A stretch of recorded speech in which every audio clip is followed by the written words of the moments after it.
अबे नाइट 2 से ज्यादा मैचेस तो नाइट 1 में है। अजीब बात नहीं है। Hello, so myself Kunal and you are watching wrestle instinct. अब कल नाइट 1 की बात करी तो आज नाइट 2 के बारे में बात करेंगे, समर स्लैम 2025 के। अब देखो नाइट 2 पे 5 ही मैच है और नाइट 1 में 1 मैच ज्यादा था, लेकिन फिर भी पूरे शो के बारे में अच्छी तरह से बात करेंगे। क्या पता नाइट 2 में कम मैच हो लेकिन नाइट 1 से बेटर हो। The intercontinental champion Dominik Mysterio versus the phenomenal one AJ Styles के सिंगल्स मैच के बारे में बात करें तो भाई ये match I think wrestling wise इस पूरे नाइट का बेस्ट मैच भी हो सकता है, क्योंकि एजे स्टाइल्स जैसे सुपरस्टार है यहाँ पे एंड डोमिनिक मिस्टीरियो को एज चैंपियन अच्छा खासा टाइम हो चुका है। रेसलमेनिया में चैंपियन बने थे तो यहाँ पे उनके हाथ से टाइटल जाने के चांसेस भी अच्छे खासे हैं, बट यहाँ पे ऐसा भी हो सकता है कि डोमिनिक अपना टाइटल डिफेंड भी कर ले। लेकिन पर्सनली मुझे क्या लगता है, मेरे हिसाब से यहाँ पे टाइटल चेंज होने वाला है एंड फाइनली शायद एजे स्टाइल्स यहाँ पे चैंपियनशिप जीतेंगे। और वैसे भी डोमिनिक का रेन कोई इतना खास गया नहीं है, तो मैं तो एक्सपेक्ट कर रहा हूँ कि एजे स्टाइल्स को टाइटल मिलना चाहिए और एजे स्टाइल्स हमको एक ज्यादा अच्छा टाइटल रेन डिलीवर करेंगे, क्योंकि देखा जाए तो एजे के पास बहुत टाइम से चैंपियनशिप आई भी नहीं है। बट मेरे को लग रहा है ये मेरी प्रिडिक्शन गलत भी हो सकती है। नेओमी वर्सेस रिया रिप्ली वर्सेस इयो स्काई का ट्रिपल थ्रेट मैच, एंड जहां तक मुझे याद है ये जो सुपरस्टार्स हैं ये wrestling wise one of the best matches को डिलीवर करते हैं और यहाँ पे भी एक्सपेक्टेड है कि एक बहुत ही बढ़िया मैच देखने को मिलेगा हमें। एंड अगर रिजल्ट की बात करें तो यहाँ पे सबसे कम चांसेस तो रिया रिप्ली के जीतने के हैं, क्योंकि रिया रिप्ली को WWE मुझे नहीं लगता अब टाइटल देने वाली है। और अगर बात करें इयो स्काई की तो इयो स्काई के तो हाथ से टाइटल अभी ही गया है, तो मेरे हिसाब से यहाँ पे बहुत ईजी है विनर को पिक करना और यहाँ पे क्लियरली नेओमी अपना टाइटल डिफेंड कर लेगी successfully. The United State champion Solo Sikoa versus Jacob Fatu का singles match, and I think भाई ये मैच बहुत टाइम से बिल्ड हो रहा है एंड फाइनली अब हमको देखने को भी मिलेगा। एंड यहाँ पे जेकब फाटू पूरी ब्लड लाइन से फाइट करते हुए दिखेंगे, क्योंकि इंटरफेरेंस तो होनी है ब्लड लाइन का जो मैच है। लेकिन यहाँ पे शायद जिमी ऊसो का रिटर्न हो सकता है जेकब फाटू की हेल्प करने के लिए, लेकिन अगर वो भी आ जाते हैं तो भी ब्लड लाइन उनके ऊपर भारी पड़ने वाली है। और मुझे तो यही लग रहा है यहाँ पे कि सोलो सिकोआ अपना टाइटल सक्सेसफुली डिफेंड कर लेंगे समर स्लैम नाइट 2 के अंदर, और मुझे लगता है उनको डिफेंड करना भी चाहिए, क्योंकि जेकब फाटू तो ऑलरेडी बहुत ज्यादा ओवर है फैंस के अंदर, लेकिन सोलो सिकोआ को भी एक ज्यादा बड़ा थ्रेट दिखना चाहिए। तो आई थिंक सोलो सिकोआ यहाँ पे जीतने वाले हैं।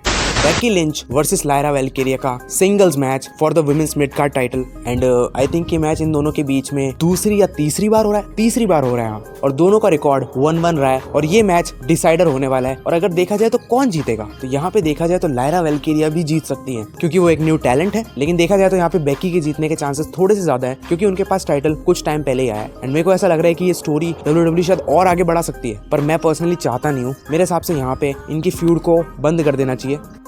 नाउ फाइनली बात करते हैं समर स्लैम के नाइट 2 के मेन इवेंट के बारे में, यानी WWE champion the greatest of all time John Cena versus the American nightmare Cody Rhodes के सिंगल्स मैच के बारे में। और ये रेसलमेनिया का रीमैच होने वाला है। अब देखो, सबसे पहले तो इस मैच में कोई भी जीते, मैं इस बार चाहता हूँ कि रेसलमेनिया से तो कई गुना बेहतर मैच होना चाहिए और यहाँ पे कुछ बढ़िया डिलीवर करे तो मजा आ जाएगा। क्योंकि देखो रेसलमेनिया में डिसअपॉइंटमेंट हमको मिली थी एंड यहाँ पे हम एक्सपेक्ट कर रहे हैं कि शायद रॉक भी आ सके, बट मेरे को लग नहीं रहा कि द फाइनल बॉस रॉक यहाँ पे आने वाले, पर अगर आ जाते हैं तो मजा ही आ जाएगा। और इस बार मैं चाहता हूँ कि रेसलिंग क्वालिटी थोड़ी अच्छी होनी चाहिए, क्योंकि फ्यूड तो पिछली बार की तरह रद्दी मेरे को लगी है। और अगर रिजल्ट के बारे में बात करें तो यहाँ पे पॉसिबिलिटीज बहुत सारी है इस मैच के बारे में, कि शायद जॉन सीना अपना टाइटल डिफेंड कर ले या फिर कोडी चैंपियन बन जाए। क्या पता यहाँ पे वापस से ट्रेविस स्कॉट इंटरफेरेंस कर दे और सीना वापस से डिफेंड कर ले। बट मेरे को यहाँ पे ऐसा लग रहा है कि सेथ रॉलिंस का कैश इन यहाँ पे भी हो सकता है। लेकिन अगर मेन पॉसिबिलिटीज के बारे में बताऊं तो यहाँ पे पहली पॉसिबिलिटी तो ये है कि जॉन सीना अपना टाइटल डिफेंड कर ले,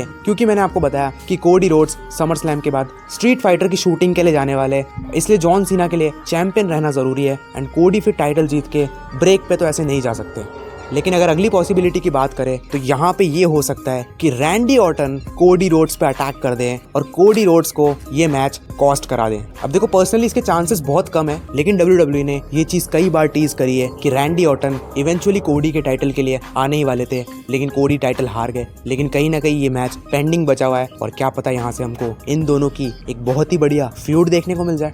लेकिन अब बात करते हैं उस पॉसिबिलिटी की जिसके होने के चांसेस सबसे ज्यादा है, और वो ये हो सकता है कि मैच के एंड में जब कोडी रोड्स हारने वाले हो तो कोडी रोड्स अपना हील टर्न कर ले और जॉन सीना का बेबी फेस टर्न हो जाए, यानी डबल टर्न देखने को मिले हमें नाइट 2 के अंदर, और कोडी हील बनकर जॉन सीना को हरा दे और बन जाए वापस से WWE चैंपियन।